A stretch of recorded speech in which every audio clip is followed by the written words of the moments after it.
बिस्मिल्लाहिर्रहमानिर्रहीम।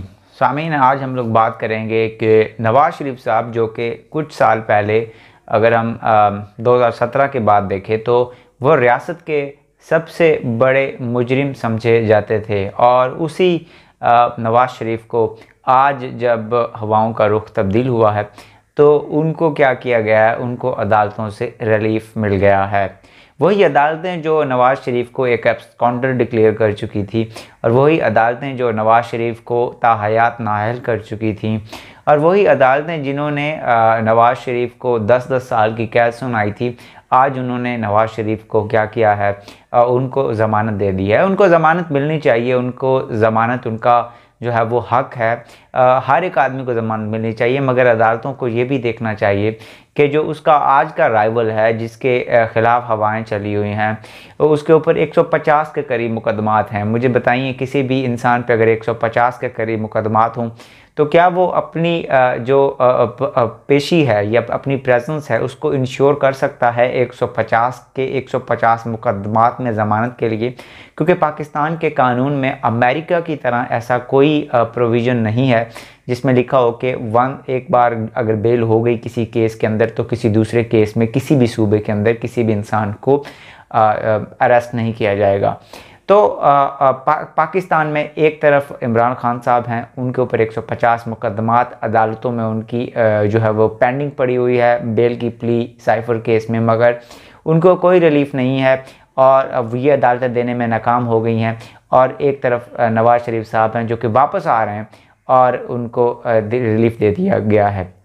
सामीन, इसी के ऊपर हम और रोशनी डालेंगे थोड़ा सा आगे जाके।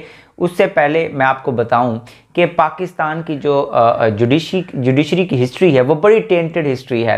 इन्होंने ऐसे ऐसे काम किए हैं जिनसे पाकिस्तान की रियासत के बखिए उधड़ गए। सबसे पहला काम जो पाकिस्तान की जुडिशरी ने किया वो आपकी जमहूरियत को आपसे छीनना था। सो डेमोक्रेसी को आपसे छीनना पहला काम था इस जुडिशरी का। और वो कैसे किया? वो जस्टिस मुनीर ने किया। हम जानते हैं उन्होंने डॉक्ट्राइन ऑफ नेसेसिटी के तहत सबसे पहले मार्शल लॉ को लेजिटिमाइज़ किया। उसके बाद जुडिशरी ने ऐसा नहीं कि उस कोई डिसीजन से सबक सीखा हो। आसमा जहांगीर केस के अंदर उन्होंने मार्शल लॉ के अगेंस्ट जो है वो फैसला दिया, और नुसरत भुट्टो केस के अंदर अगेन मार्शल लॉ के हक में फैसला दे दिया गया। और फिर उसके बाद जब मुशर्रफ ने मार्शल लॉ लगाया तो उसको भी लेजिटिमाइज़ कर दिया गया।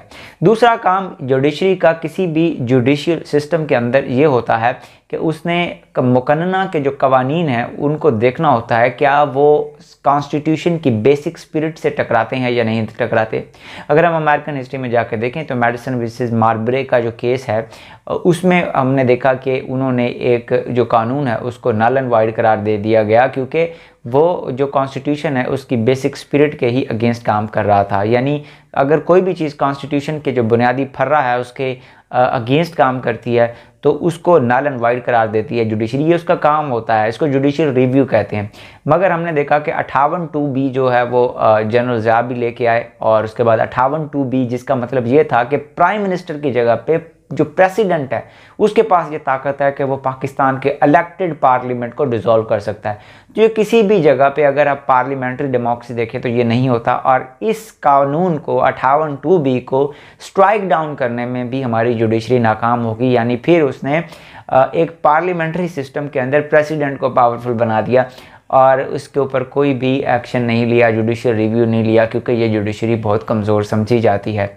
तीसरी बात जो ये जुडिशरी पाकिस्तान की आवाम को देने में नाकाम हुई है वो ये है कि पाकिस्तान के जो मोती लीडर, जिनको डायमंड लीडर्स कहते हैं, उनको उनके बुनियादी हकूक़ फराहम करने में भी पाकिस्तान की जुडिशरी नाकाम हुई।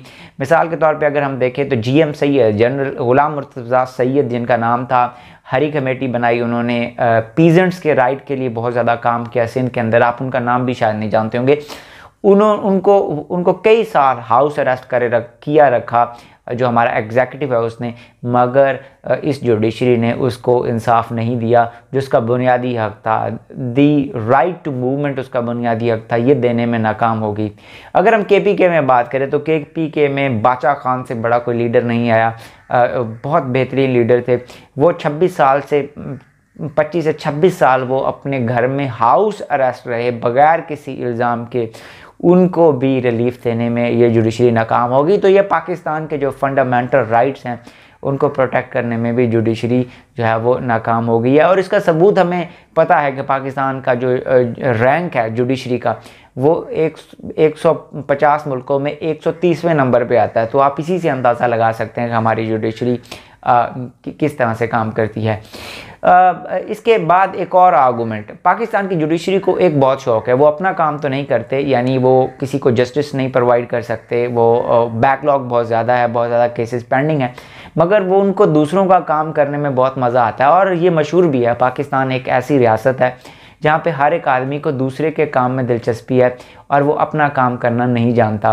मिसाल के तौर पे जुडिशरी का काम जस्टिस की प्रोविज़न होता है, मगर हमारी जुडिशरी ने क्या किया, उन्होंने एग्जेक्टिव वाले काम करने शुरू कर दिए। जब एक मुआहदा किया गया रिकोडेक का, जिसमें कॉपर के जो ज़खायर हैं वो बलूचिस्तान से निकालने थे, भले ही वो ज़खायर बलूचिस्तान की आवाम की कंसेंसस के बगैर फेडरेशन ने निकालने का एक अमल शुरू कर दिया था, जो कि मेरे नज़दीक एक मुनासिब अमल नहीं है। जबकि वहाँ पे जो है वो इंसर्जेंट मूवमेंट स्टार्ट हुई हैं, वहाँ पे कंसेंसस होना चाहिए, सारों से पूछना चाहिए और उसके बाद ही वो ज़खायर निकालने चाहिए।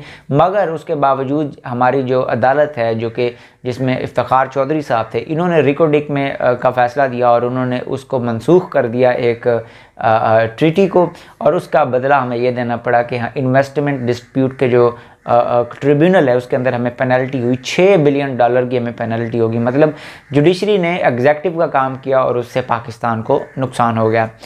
उसके बाद एक और चीज़ जो जुडिशरी की वो बहुत इम्पोर्टेंट है, वो ये है कि पाकिस्तान का सबसे करप्ट महकमा जो है वो पुलिस है, और पुलिस के बाद अगर आपको पता चले तो पाकिस्तान का सबसे ज़्यादा करप्ट महकमा वो पाकिस्तान की जुडिशरी ही समझा जाता है। एक और बात बहुत इंपॉर्टेंट है कि पाकिस्तान के जो जुडिशरी है ये सिर्फ जजेस पे मुश्तमिल नहीं होती, मगर इसमें लॉयर्स भी होते हैं।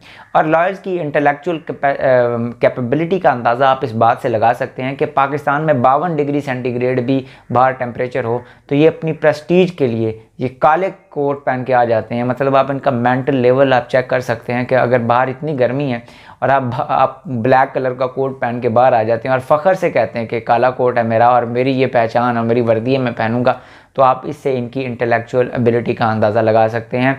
उसके बाद पाकिस्तान में एक और काम बड़ा इंपॉर्टेंट होता है, वो ये है कि पाकिस्तान में जो लॉयर्स हैं वो सच ढूंढने की बजाय वो जो आपके जो बंदा उनके केस लेके आया है उससे जानने की बजाय कि क्या वो सही हैं क्या वो गलत हैं, और उसके बाद उनका केस लेने के बजाय अगर एक क्रिमिनल जिसने 5 से 10 कत्ल किए हैं वो भी उनके पास आ जाए तो वो उनसे पैसे लेके उनका केस लड़ते हैं, और अगर वो केस जीत जाते हैं यानी एक क्रिमिनल को एक अदालत से आज़ाद करवा लेते हैं तो उस पर फ़ख्र महसूस करते हैं। ये हमारे जो लॉयर कम्युनिटी या हमारी जो जुडिशरी है उसमें मौजूद लोगों की अखलाकियात का ये वाला लेवल है। अब मैं आपको बताता हूँ, इसी तरफ हम वापस आते हैं जो नवाज़ शरीफ का केस है। देखिए, चलो नवाज़ शरीफ साहब गए, वो वापस ना आए होते और वो एब्सकॉन्डर हो गए होते और उनको फिर वो वापस आए होते और उनको बेल मिल गई होती तो एक बात बनती जुड़ती थी। लेकिन सबसे बड़ा धब्बा जो हमारी जुडिशरी पे अब लगाया ना वो ये है कि आपने एक आदमी को बाहर जाने दिया और उसका जो गारंटर है, यानी कि मेरा भाई बाहर जा रहा है इलाज करवाने और ये वापस जब आएगा कुछ दिनों बाद ये वापस आ जाएगा और मैं गारंटी देता हूँ कि ये वापस आएगा।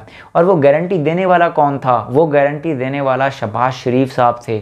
और शहबाज शरीफ साहब ने उस मुआहदे पे साइन किए कि भाई मेरा भाई अभी जा रहा है, ये वापस आ जाएगा। मगर हम एक बहुत अजीब व गरीब वाक़या देखते हैं जो कि आपको दुनिया पूरी की हिस्ट्री में कहीं नहीं मिलेगा कि वही आदमी जिसने ये ज़मानत दी और वो ज़मानत पूरी भी वो ना कर सका, उसको जेल में डालने के बजाय पाकिस्तान में उसको वज़ीर-ए-आज़म बना दिया गया।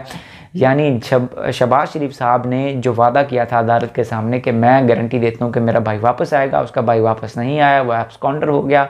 अदालत ने शहबाज शरीफ से नहीं पूछा कि आपने गारंटी दी थी, आपका भाई कहाँ है, वो क्यों नहीं वापस आया, वो एक ऑफेंडर था।